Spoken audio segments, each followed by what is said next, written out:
All right, everyone, welcome back to Anime Sub, the podcast that I am a host of, and also the 5th episode of Anime Sub. This is kind of a big one.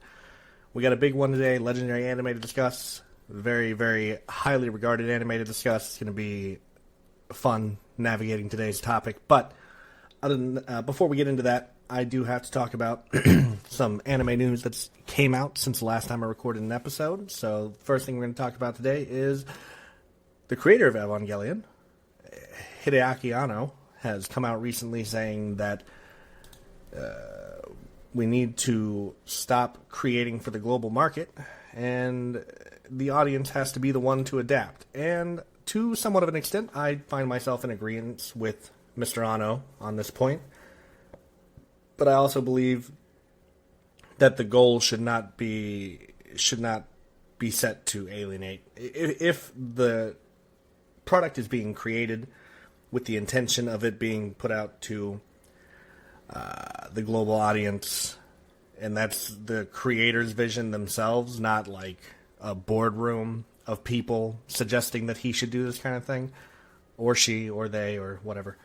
I think that should come down to what the creator wants to make and what the group of creators working on the project want to create. So I don't entirely agree with this point because obviously, whenever we're making stuff here in America, are we thinking there? You watch certain things and you're like, okay, this was definitely marketed with. Like you watch a lot of like post 9/11 movies and you're like, okay, this is definitely geared towards nationalism and patriotism within America. But then if you watch something that's made kind of broadly, that can have massive, market appeal to to people across the world, basically. So I don't entirely agree with his point. I think it's kind of like it's too definite in nature, I would say. I don't really find myself. I don't think that we should always be working towards not appealing to the global market. Like I do think the end goal should be the creator should just make what they want to make, and if what they want to make is going to appeal to a global market, then that should be fine. It's not something that I think a creator should worry about.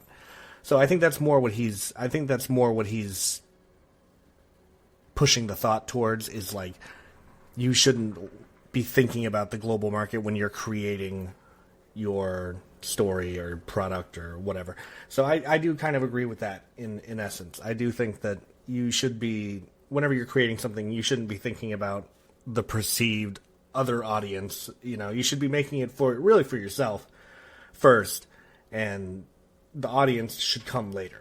You should make a thing, and then the audience will show up for that thing, basically. I do agree with that. I don't think that you should always be thinking about, am I making this for me, or am I making this for the rest of the world? So I don't know. I don't entirely agree with his view here. I think it's too definite, and I think it's too all-encompassing, especially when you think about the broad spectrum of people who are creating things in the modern day. So I don't entirely agree with the notion, but I also partially agree with it, right? So I'm kind of half and half on this one, which is not usually a stance that I end up taking on anything really ever. So that's sort of interesting. That said, moving on from his comments, we also have a Zombieland Saga movie coming out. I have not watched Zombieland Saga since I recently learned what it is, and it's also MAPPA apparently. I am debating on checking it out. I think it's in my watch list. I have not watched any of it yet. But who knows? Who knows what the future holds? We'll see what happens. Anyway, with all that being said, I think it's time for me to get into today's show, today's topic. It's going to be quite a long one. So the entire reason I got into watching Neon Genesis Evangelion, I don't really know which way to pronounce it. I'm going to be saying Gellion and Jellion throughout this, so just get used to it. And just know I'm talking about the same thing. The way that I got into it was I actually read up on Anno's history leading up to him eventually making Neon Genesis Evangelion, and he has kind of, he has projects before this one, obviously. I thought it was really interesting how he got his start on, I believe, Nashika of the Valley of the Wind as an animator underneath Miyazaki after answering a newspaper ad for an animator spot. And eventually he would go on and do Neon Genesis Evangelion, which is what we're talking about today. This is a mecha, apocalyptic, kind of psychological show. If you're not familiar with Evangelion, I'm going to try to be vague at the start here. I'll be vague, and I'll let you know when I'm going to get into spoilers and stuff. To kind of give you the broad idea of how I felt about the show, I like the show. I think it has, I think it shows its budget in a couple places, and I think that the very end of the show is going to be very jarring for someone who I think is not prepared for it. I luckily had a bunch of people tell me, hey, blah, blah, blah, blah, blah, you should blah, blah, blah, blah, blah, this show. Like, they told me a bunch of stuff about it and kind of what to expect with the show, so I'm not as caught off guard by what the end of the season ended up being. But I think the average Andy watching this show is probably going to be very put off by this. So, yeah. I also, there's several parts of this show that involved naked teenagers, basically. There's several parts of it, and it's played up for comedy in the show quite a bit, so I don't really think that there's like a creepy thing going on here. I'm not accusing the show of that.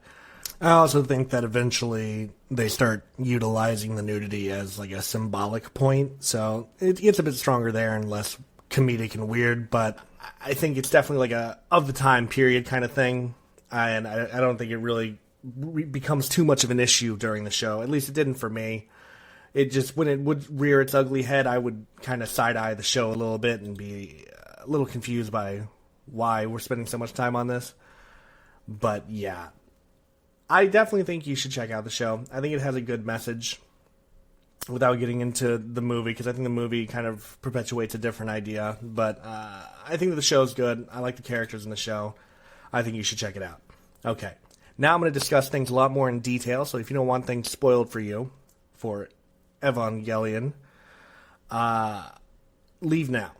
And that also goes for the end of Evangelion, too, because we're going to be discussing that later as well. So if you don't want things spoiled for you, this is your point where I'm telling you, spoilers are coming, run away, run as fast as you can. Okay, here we go. I'm going to come out and say something controversial right off the bat. At least it's controversial from the things that I've been reading. I like Shinji. I like Shinji a lot. I don't think that he is as bad as people have made him out to be in my understanding of the show. Shinji, I find myself relating a lot to Shinji. I get it. I understand Shinji quite a bit, and I think I understand the rationale behind some of his decisions, and I understand the rationale behind the way he's behaving. He's a 14-year-old who's been thrust into this horrible, horrible position by a terrible parent. And I'm not going to get into Gendo yet. Fuck him, by the way. Fuck Gendo. One of the worst people ever in the history of it. I wish I got to kill that man myself. I fucking hate Gendo. He's a piece of shit. I can't stand him. Fuck Gendo. He's the worst. Fuck Gendo. Alright? This is a Fuck Gendo podcast, and if you disagree, get the fuck out of here. I hate Gendo. I don't give a shit what his reasoning was. I fucking hate that guy. I can't stand that motherfucker. Yeah, I hate Gendo. But Shinji's cool. I like Shinji. I think he's interesting. I think he's funny at points. I like him. And I honestly like most of the characters overall. I like Masato. I like Rei. I like Asuka. I kind of enjoy everyone as a character. I think they're all fun. They're all unique. They all have serious mental problems. Which is kind of... It's just kind of a thing that you're going to have to get on board with throughout this show. This show has a really intense examination of different types of trauma. Gets kind of emotionally painful to watch at points. I had heard that this was kind of a devastating anime. I don't think it's as devastating as people made it out to me. I definitely was made to be emotional at certain parts. Particularly, I think the end of episode 18 left me kind of teary-eyed for Shinji. I felt really bad for him, and it made me really sad to kind of see how that entire thing played out. I watched this dubbed, by the way, and I think that it has a really, really awesome dub. Just kind of good sound design all around. I also enjoyed I really like the musical choices, mostly. There is a part Those of you who have seen the show will know what I'm talking about whenever Asuka's fighting the angel that enters her mind. They use a stock hallelujah sound effect that is really jarring to see. I'm sure at the time it wasn't as jarring to see. I don't know. Maybe it was. Either way, it came out and I was just like, oh, this is happening. Okay. So that kind of made me laugh. Unintentionally. The biggest problems that I have with the show are probably the points where you can obviously tell that they needed to save on the budget, which are the parts that I'm talking about. We're talking about the minute-long sequences where absolutely nothing happens on screen, and you just get to hear cicadas in the background or whatever the background noise at the time is, and we just hold on these 1 minute shows. The only effective one that I really liked was probably the elevator one with Rey and Asuka. Other than that, I feel like a lot of the time they would get to a point and they're like, okay, we spent like a shit ton of money on the mech fight this episode, or we spent a shit ton of money on the mech fight 3 episodes ago, so now we're gonna have this minute-long shot where like now there was the other one. I think it's very early in the show where Misato and Shinji are at. I think it's a train station. I want to say. We spent a minute-long shot there, too. You know, it's just different points where I can kind of tell, like, the time constraints and the budget kind of got in the way. Because I had heard that this was an issue throughout the making of this show. So I definitely see it in parts. What I really find interesting about the show is narratively, it feels like it's solidly split into 2 different shows. Episodes 1 through 15 are the Kaiju Mecha show. And then 16 and 26 gets into the psychological examination of the characters and the trauma and everything that they go through. And you get kind of a deeper insight into like what Rey thinks, what Asuka thinks, and kind of their backstories, as well as Misato. I was kind of confused for a really long time on who was in that flashback that we saw, where it turned out to be Misato, where you find out that her father kind of like sacrificed himself to save Misato during, I believe, the second impact. And it gives Misato's character a lot more weight when you understand her reasoning for being here, unlike Gendo. Fuck him. I'm going to keep saying how much I hate Gendo throughout this, but yeah. I also, I'm a big fan of the 1990s cell animation, the hand-drawn stuff that they have here, and I'm just a big fan of it here, too. Every time cell animation shows up, I'm going to say I'm a fan of the art style, I'm a fan of the aesthetic. I just love cell animation. I think it looks fantastic every time it shows up. I think we kind of lost a certain look to animated shows when we stopped doing cell animation, so I'll compliment the aesthetics here. I like the character design. I think everyone here is distinct, and it's very easy for me to tell everyone apart. I didn't find myself mixing characters up ever because everyone in this show is so distinct. I think the closest I got to kind of mixing people up was between Misato and her co-worker. Ritsuko is who I'm thinking of. And the only reason I really mixed them up is because they were so closely entwined most of the time that they would share a lot of scenes together. You would see them together frequently. It became, and I think my mind just kind of started to meld their roles together to some degree. Ritsuko is a whole other fucking problem. But we won't get into her just yet. And we're going to talk about her a lot more during End of Evangelion, because I feel like that's where she really gets to shine, unlike what we end up doing with her in the show. One aspect of this show that I think was really lacking and that I did enjoy as an inclusion was the Human Instrumentality Council, Commission, League, Committee. I don't know what the fuck the committee, I'm pretty sure, is what they're called. I just thought that they were, they're obviously corporate overlords I like the concept of these faceless corporate overlords, like Skype calling in, Discord calling in to talk to Gendo every once in a while. I think it's an interesting image. I like the big monolithic, monoliths that they're seen using throughout the show. I think they're an interesting concept. I just feel throughout the show that they don't really affect anything or that they really do anything. As a matter of fact, I don't even really feel like it's until End of Evangelion that they really do anything at all or really become a real problem. I think they're just breathing down Gendo's neck, rightfully so, for the majority of the show. So I felt like they were kind of just misused. I didn't feel like they were super interesting, but I don't know. I don't know. But yeah, the first part of the show, the first half, the 1 through 15 that I'm talking about, if you enjoy, mecha and kaiju stuff, I think that works really well, and I like the design of the angels throughout the show. I like the Avas as well. I think that they're very unique as far as mechs go, and I think conceptually, they're super interesting. The idea of them being, like, part angel, but also having, like, some part of a soul of a human being inside them makes them very, very interesting.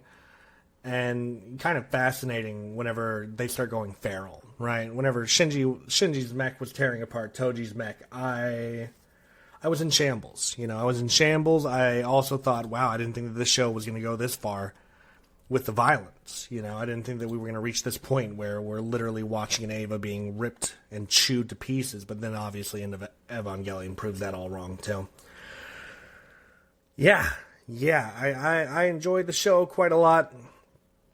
I think that it has a great message about how our perception shapes the world and ultimately ourselves, and that we should learn to love ourselves through our flaws and end up accepting the harsh nature of reality, because suffering will always coexist with the joy that we feel in life. You're never going to feel joy and not have suffering at some point later, and you're also not going to suffer and then not have some kind of joy later on as well, right? So I like the show in that regard.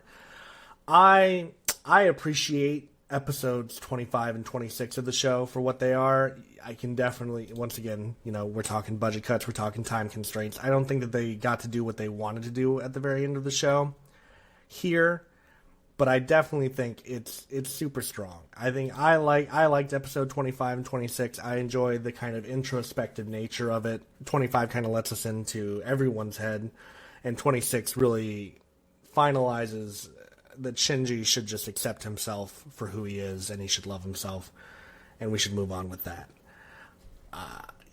I think the show's super strong. I also want to say, and I'm not saying this in like a, I'm trying not to be a pretentious douchebag here, but I think a lot of people project a lot more onto this show than there actually is. I was expecting a lot of deep imagery and stuff in this show, and once I actually watched it, a lot of it was just kind of surface level, and I don't think that a lot of the interpretations that are accepted amongst a lot of the fandom that I've been reading are actually what's intended by the show. I think a lot of people are just projecting deeper stuff onto, which is fine. What's more important, what the artist intends or what people get out of art. So if you're getting a much deeper experience from this show, like I said, I found myself very emotionally jarred by this show at certain points, and I find all of the characters kind of relatable in different degrees. Like, I think that's what's really powerful about this show. It's not anything really to do with what is symbolized to some degree. It's more so what I see in the characters and what I'm able to see in me through seeing it in the characters, right? That's what's more impactful to me ultimately. Whatever you get out of the show, it's fine. I think that there's a lot here.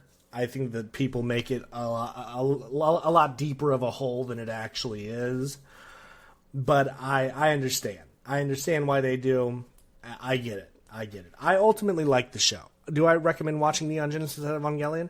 That entirely depends on your taste. I don't think that this is going to be for everyone. Unlike the bulk of the fan base, whenever I see people talking about watching Evangelion, I do see, and keep in mind, my perception might be a little dated because I read about this show a lot more back in the day, and a lot of the posts that I was reading about this show are from pretty far back. But a lot of people are recommending this show to people as like the greatest show ever. I don't know that I would recommend it as that necessarily. I don't think it's the greatest show ever for sure. Obviously, that's subjective, and again, it comes down to how it impacted the people watching the show. I personally think the show is great. I do think the show is great. I think it's hard for me to recommend it to someone without knowing their taste. So this is kind of a shaky recommendation. I am leaning towards stronger because I do believe that this show is really strong and really well done and really incredible. But, there's a big caveat here, but I don't know if the average Andy is going to enjoy this show. I don't know if... It really depends on what you like watching. If you can get into this, I would say watch... Definitely watch... if you want, classic mech anime, watch episodes 1 through 15, and then you can probably call it off. If you're not interested in the more introspective side of this anime, you could probably call it there.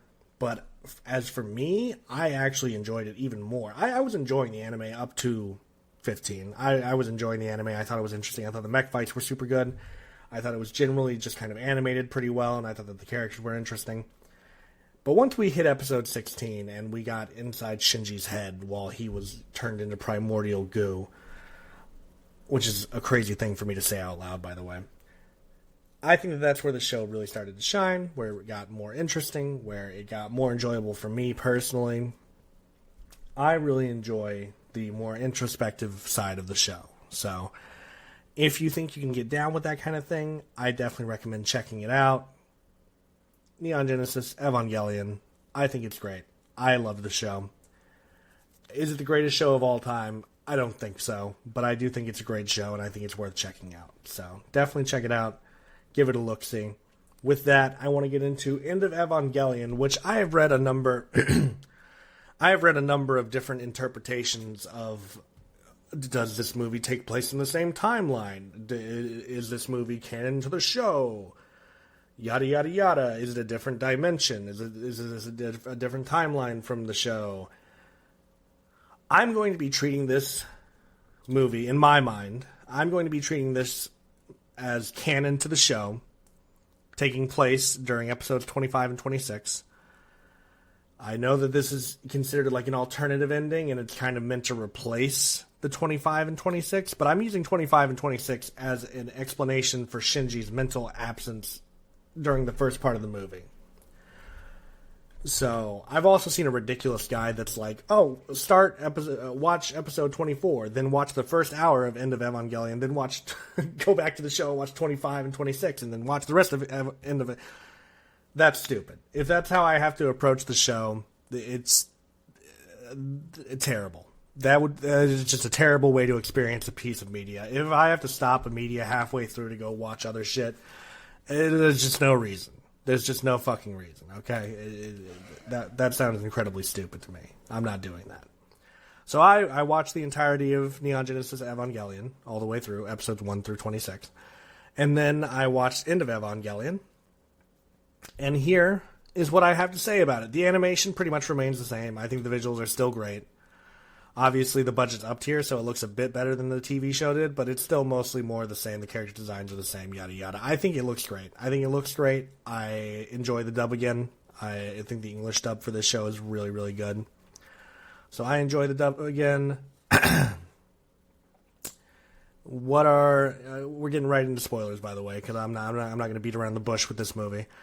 The fight between Asuka and the other Evas was incredible. Her death is one of the most horrifying things I've seen put to screen. That shit was crazy. I could not believe that they did Asuka like that. Asuka was probably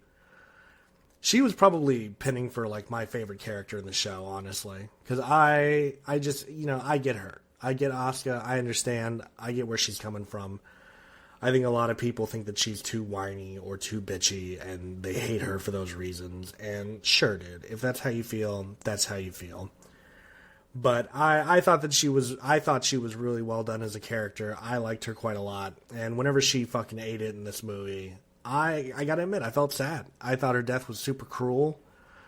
The spear through the eye first is like, damn, and then to have the Evas fucking eat her Eva, and to know that she's definitely inside feeling all of that pain, it's disturbing, man. It is disturbing, and that's not even to get into the more disturbing aspect of this movie, which is the hospital scene. That's right. Let's talk about it. Let's talk about the hospital scene. I think, a lot of people say the hospital scene, it's meant to show how far Shinji's gone down the rabbit hole and how low he's gotten. And I didn't see him that way in the TV show at all. So when this scene happens in the movie, this is where I think the strongest argument for the alternate timeline comes from, because Sho Shinji would have never done this. I don't think Sho Shinji would have ever done what he does in the hospital scene ever in the show.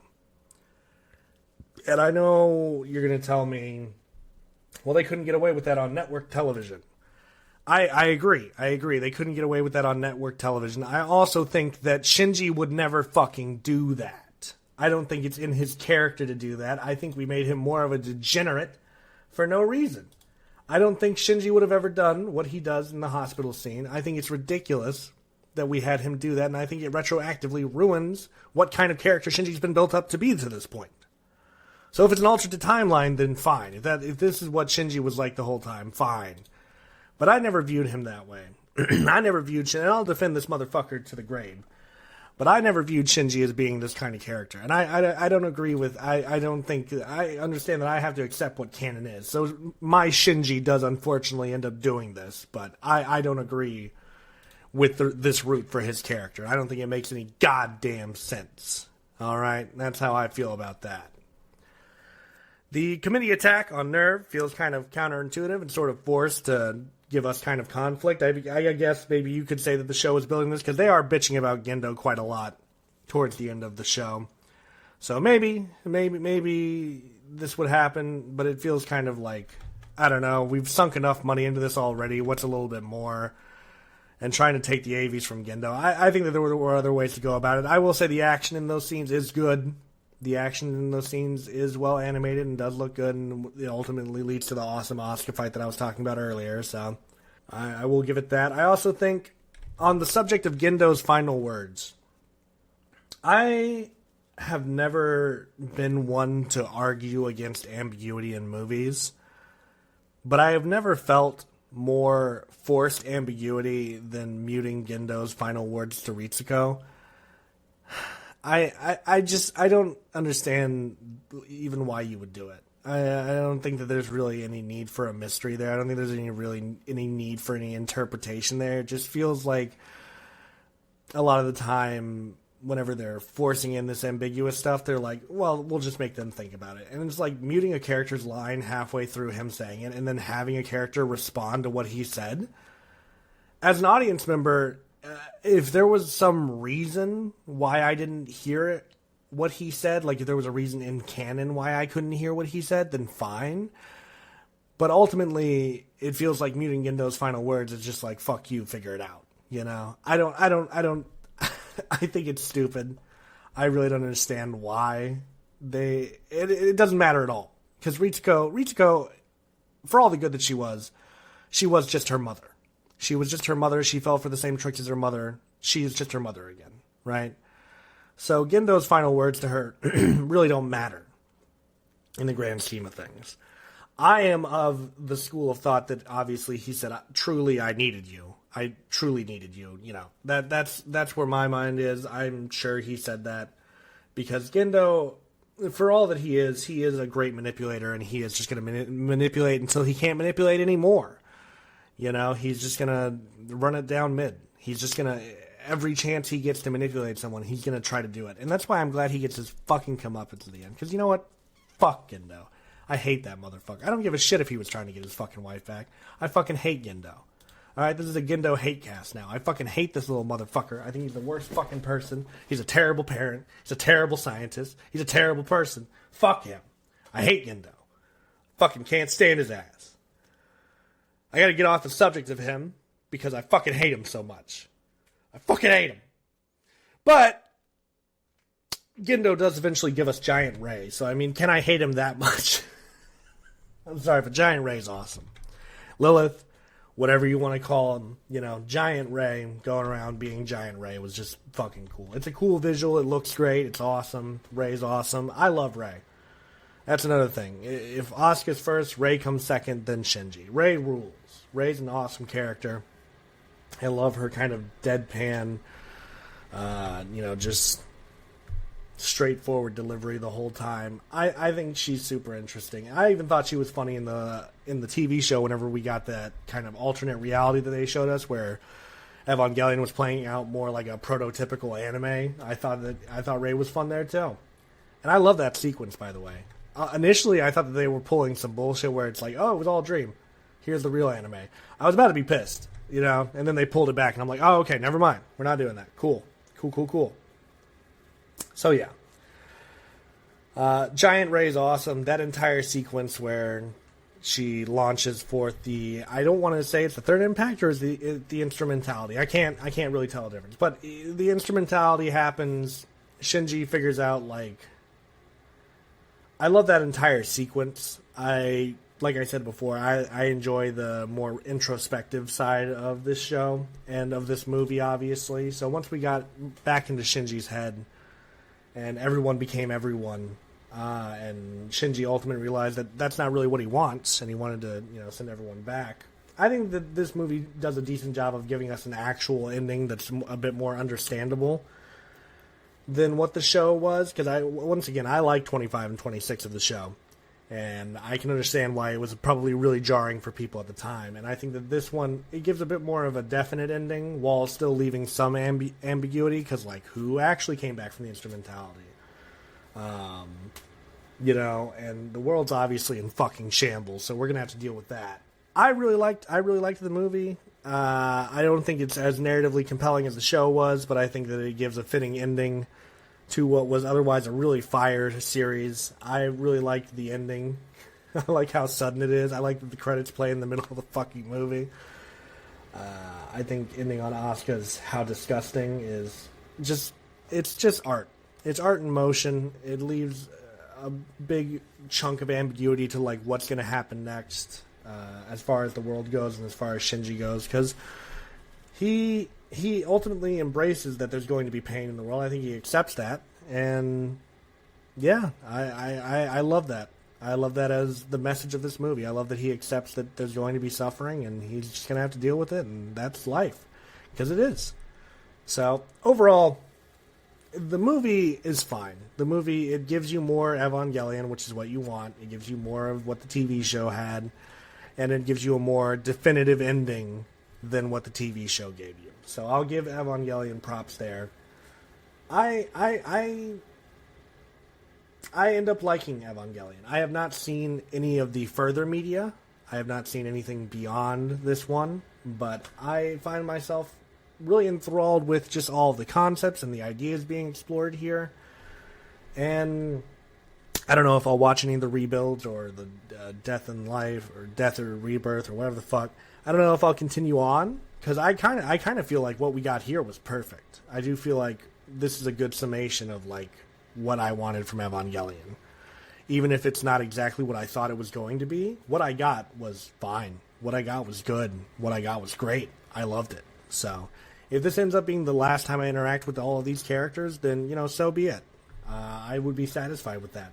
I will say, however, if Pin is dead, if Pin's not alive, then this is the worst movie and consequentially show ever made. Thank you so much for listening to this episode of Anime Sub. I have been Tyler. What did you think of Evangelion? Were you able to get on board with its weird and crazy nature, or did you find yourself kind of put off by the weird and awkward tone of the show?